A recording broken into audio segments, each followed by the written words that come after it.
কি খবর রামচন্দ্র? কোথায় যাওয়া হচ্ছে? দেখেও না দেখার মতো করে চলে যাচ্ছ যে? কেন রে, কি হয়েছে? রমেশ দা, আমি আপনার সঙ্গে কথা বলতে চাই না, কারণ আমি কালকে আপনার কাছ থেকে একটা তেলের বোতল নিয়ে আসলাম। 120 টাকা রাখলেন। আমার ছোট ছেলে, সেও একটা তেলের বোতল কিনছে আব্দুলের দোকান থেকে। সেখানে আবার একই কোম্পানি, একই তেল, সেখানে 110 টাকা রাখছে। রমেশ দা, আপনি কি কাজটা ঠিক করলেন? এইভাবে আমাদেরকে কতই না আপনি ধোঁকা দিয়েছেন। গ্রামের মানুষ আপনার কাছ থেকে একটু সহযোগিতা পাবো, বরং আপনি আমাদের কাছে বেশি বেশি করে রাখছেন। না রে রামচন্দ্র, তোরা আমাকে ভুল বুঝিস না। এই কাশেমের ছেলে আব্দুলা ব্যবসার কি বোঝে? 1 নাম্বার 2 নাম্বার মাল কিও চেনে? আমি তোরে যে মালটা দিছি সে তো 1 নাম্বার ছিল। ও যেটা বিক্রি করে সেটা তো 2 নাম্বার। 2 নাম্বার মাল তো আরও কম দামে বিক্রি করলে লস নাই রে। আমি তোকে 1 নাম্বারটাই দিয়েছি। রমেশ দা, আমি লেখাপড়া না জানি, আমার ছেলে তো আর কম জানে না। সে 1 নাম্বার 2 নাম্বার ভালোই চেনে। এইভাবে আপনি আমাদেরকে ঠকাচ্ছেন অনেক দিন ধরে। এখন বুঝতেছি আব্দুলাই ঠিক আছে। এই জন্যই গ্রামের মানুষ আর আপনার কাছে যায় না। কাশেমের ছেলে আব্দুল্লাহ বেশি বাড়াবাড়ি করতেছে। ওকে আমি একটা শিক্ষা দিয়ে দিব। ও আমার ব্যবসাটা নষ্ট করে দিয়েছে। কি খবর রমেশ দাদা? একা একা কি কথা বলতেছেন? দোকানে যাচ্ছে নাকি? না, কি বলবো, একা একাই। ওই আর কি, ওই আব্দুল্লার ছেলেটা এলাকার মধ্যে দোকান দিচ্ছে তো, ভালো ছেলে, ব্যবসা করতেছে। তা তোমার ছেলে কি করে?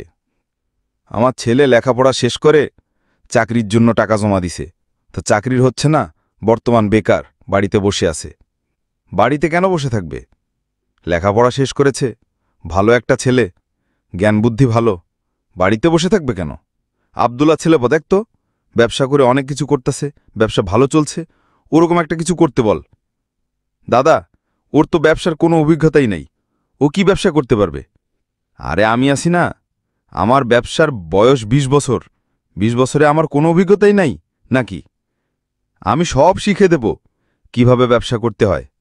আব্দুল্লার চেয়েও তোমার ছেলের ব্যবসা আরও ভালো চলবে, সেই রকম টেকনিক আমি শিখাই দেব। কোনো চিন্তা করো না, তোমার ছেলেকে বল ব্যবসা শুরু করবে।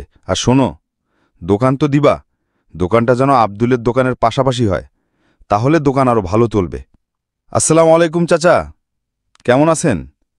ওয়ালাইকুম আসসালাম, ভালো আছি। আব্দুল্লাহ, কোথায় যাচ্ছ? চাচা, দোকানের মাল করার জন্য একটু যাচ্ছি। আব্দুল্লাহ, আমি শুনলাম তোমার দোকানের পাশে নাকি আরও একটা দোকান হচ্ছে। চাচা, আমিও একটু শুনলাম, কে বা কারা দোকান দেবে সেটা আমি ভালো করে বলতে পারবো না। তবে আমাদের এলাকার ভালোর জন্য, সুবিধার জন্য আরেকটা দোকান হলে ভালো হতো। যেমন ভোটার আইডি কার্ডের ফটোকপি, ছবি তোলা, কারেন্ট বিল, বিকাশ, ডাচ বাংলার টাকা লেনদেন, ফার্মেসির কিছু আইটেম, এরকম অনেক কিছু আরও প্রয়োজন আছে, সেগুলো আমার কাছে রাখা সম্ভব হয় না। এরকম একটা দোকান হলে আরও এলাকার সবার সুবিধা হতো। আব্দুল্লাহ, আমি তোমাকে যত দেখি তত অবাক হয়ে যাই। তুমি আসলে মানুষের উপকারের কথা মাথায় রেখে কাজ করো, এই জন্য এলাকার মানুষ তোমাকে অনেক ভালোবাসে। তোমার চিন্তাভাবনার মতোই যেন দোকান হয়, তাহলে এলাকার মানুষের উপকারে আসবে। রনি ভাই, আমাকে 2টা চকোবিন দেন, একটা মামা বিস্কুট দেন, আর 10 টাকার একটা বিস্কিট দেন।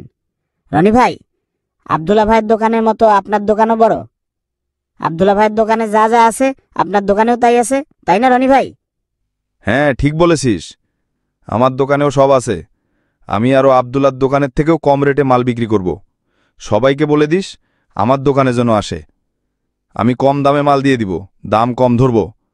তোর বাড়িতে বলে দিস আমার কাছে যেন খরচ করে। ভাই, আপনার দোকানে কি চাউল বিক্রি করেন? আমাকে 5 কেজি চাউল দেন তো। চাউল তো আছে, তবে 5 কেজি কেন, বেশি করে নেন। টাকা না থাকলে পরে দিবেন, সমস্যা কি? 1 বস্তা দিয়ে দেই, আস্তে আস্তে টাকা দিবেন। আর এখন থেকে বাজার আমার কাছ থেকে করবেন, আমি কিন্তু কম রেটে মাল দিয়ে দেব।